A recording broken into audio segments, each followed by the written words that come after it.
لیکن حق پر جماعت آج کون ہے اللہ بہتر جانتا ہے۔ اس کے علاوہ یہ رہا آیت نمبر 6 کا خلاصہ۔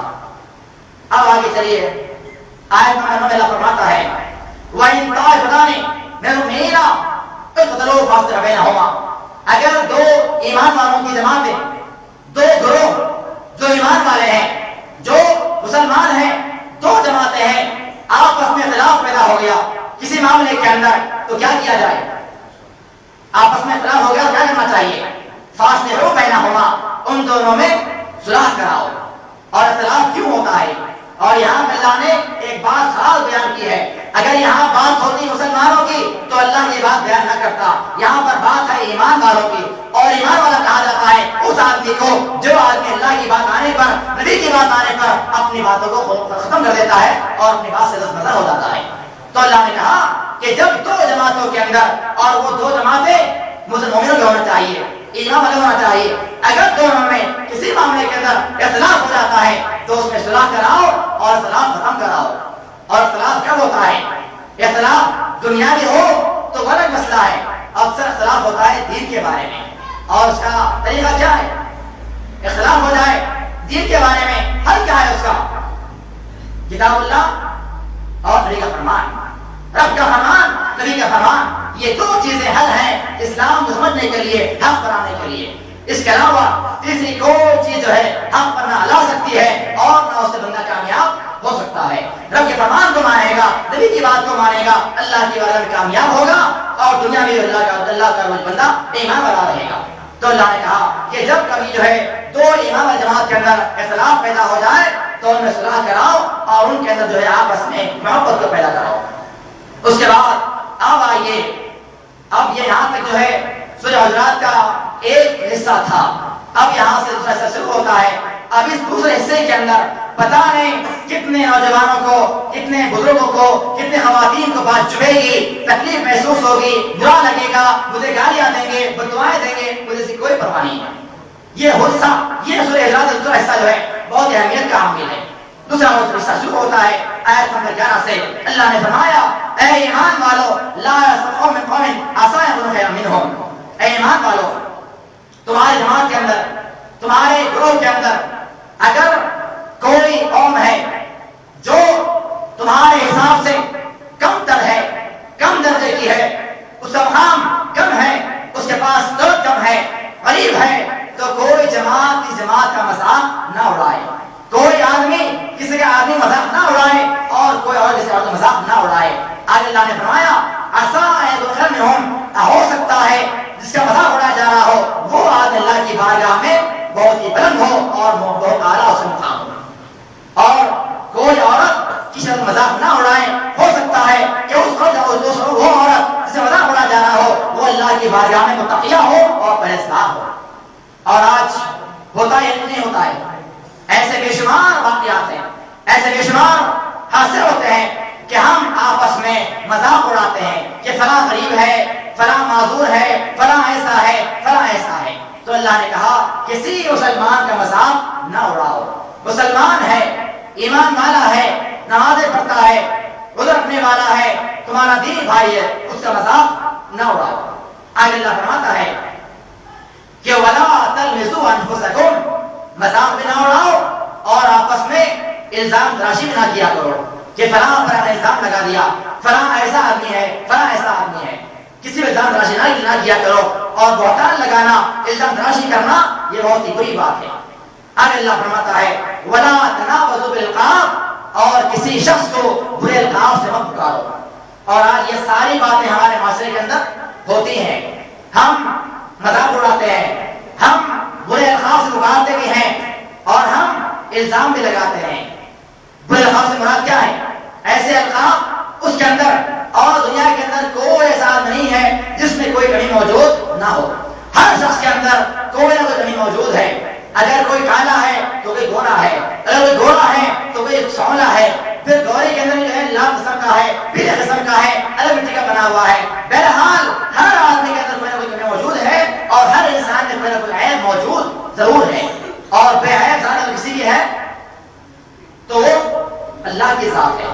اللہ کی ذات بے عیب ہے، اللہ تمام عیوب سے پاک اور برتر ہے، اور انسانوں میں مسئلہ رہا تو سارے انسانوں میں عیب پایا جاتا ہے، تو کسی کے عیب کو تلاش کرنا، عیب جوئی کرنا، فلاں آدمی کالا ہے اسے کالو پکارنا، کالیا پکارنا، فلاں آدمی لڑکا لنگڑا ہے لنگڑا پکارنا، فلاں آدمی بہرا ہے اسے بہرا پکارنا، فلاں آدمی کا ایک ہاتھ نہیں ہے چنچا پکارنا، فلاں آدمی کا ایک پاؤں نہیں ہے اسے کچھ اور پکارنا، فلاں آدمی کا ایک آنکھ نہیں ہے کنڈا پکارنا. تو اللہ نے کہا ولا تلمزوا انفسکم، اے ایمان والو آپس میں الزام تراشیا اور برے الفاظ کو پکارا کرو.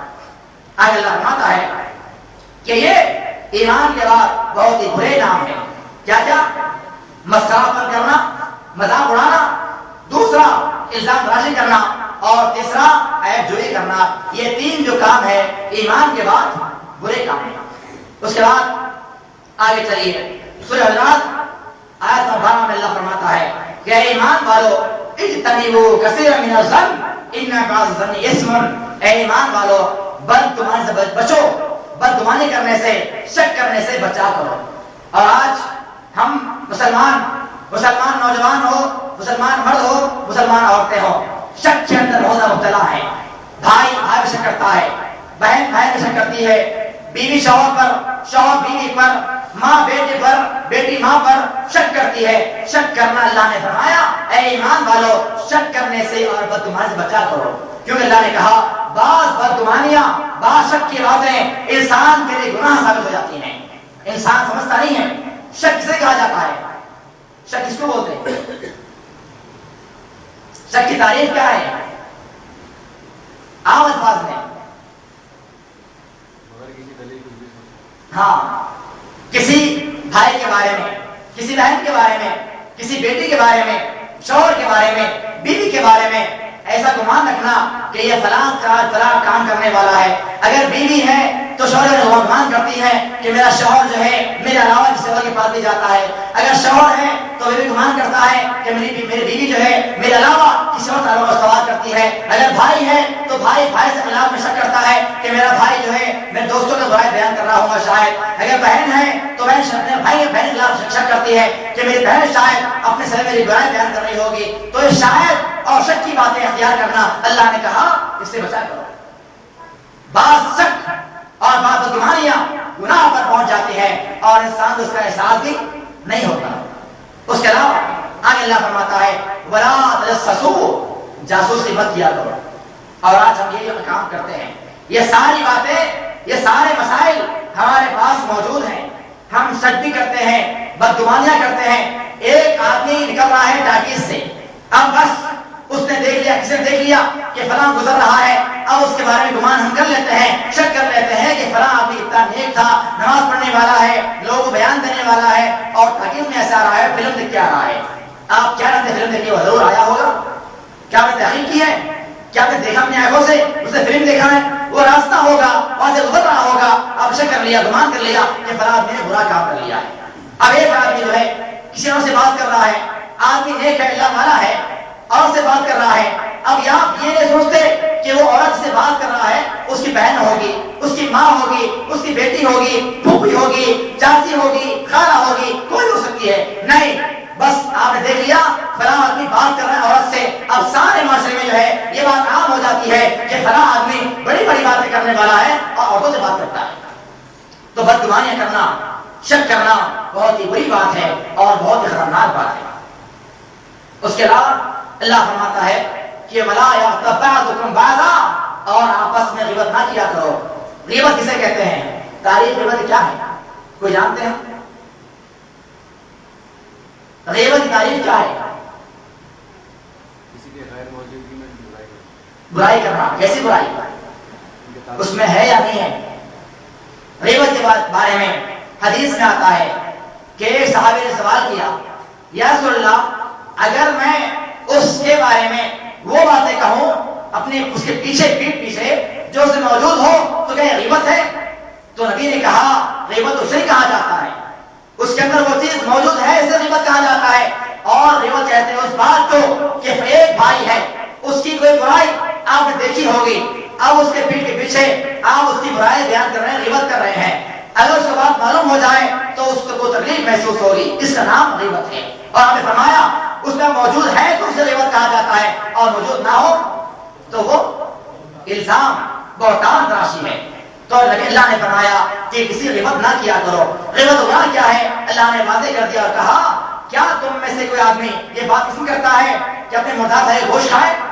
ایک آدمی مرا ہوا ہے، مردار بھائی ہے، اس کا گوشت کھانا پسند کرتے ہیں؟ کوئی پسند نہیں کرتا. مردار انسان کی بات تو دور، اگر بکری مر جائے، مرغی مر جائے، گائے مر جائے، جو حلال ہے ہم اس کا گوشت کھانا پسند نہیں کرتے. اب یہ ایک انسان کی بات اللہ کر رہا ہے تو اللہ رب العالمین نے بہت ہی بڑی بات بیان فرما دی اور کہا کہ غیبت کرنا ایسا ہے گویا کہ اپنے بھائی کا گوشت آپ کھا رہے ہیں.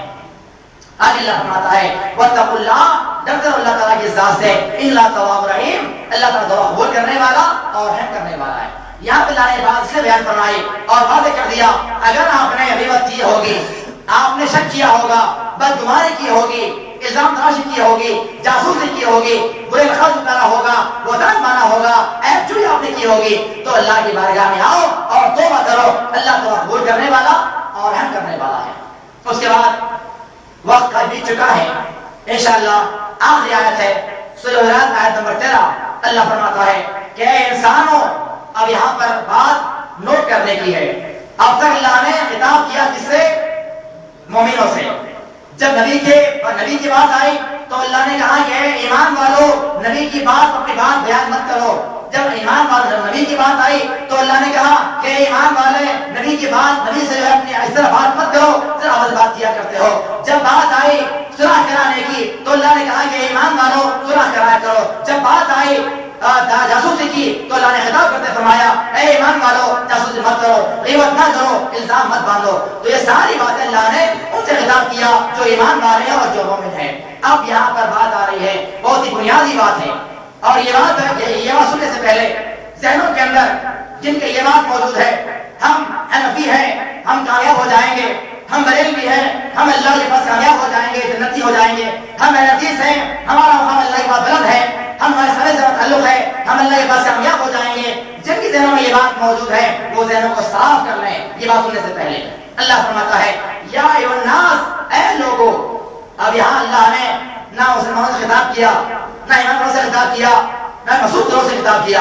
یا اللہ نے کہا کہ اے انسانوں کی جماعت، سارے انسان جو بھی ہے، مسلمان ہو چاہے مومن ہو چاہے کافر ہو، بریلوی ہو، دیوبندی ہو، اہل حدیث ہو، چاہے یہودی ہو، نصرانی ہو، مجوسی ہو، صابی ہو، کوئی جماعت سے تعلق ہو، کوئی مذہب تعلق ہو، اللہ نے کہا کہ اے لوگوں انا خلقناکم من ذکر و انثی، ہم نے تم کو پیدا کیا ایک مرد اور ایک عورت سے. کون مرد؟ آدم علیہ السلام اور عورت حوا علیہ السلام. اللہ نے کہا کہ تم کو میں نے پیدا کیا آدم اور حوا علیہ السلام سے. اور آگے اللہ فرماتا ہے وجعلناکم شعوبا وقبائل لتعارفوا، تم کو پیدا کرنے کے بعد تمہارے اندر میں نے گروہ، خاندان، قبیلے بنا دیے کہ یہ فلاں خاندان کا ہے، یہ مغل خاندان کا ہے، یہ فلاں خاندان کا ہے، یہ خان خاندان کا ہے، یہ برہم خاندان کا ہے. اللہ نے وجہ بیان کی ہے کہ یہ خاندان میں نے کیوں بنائے ہیں. اللہ نے کہا لتعارفوا، تاکہ تم پہچانے جاؤ.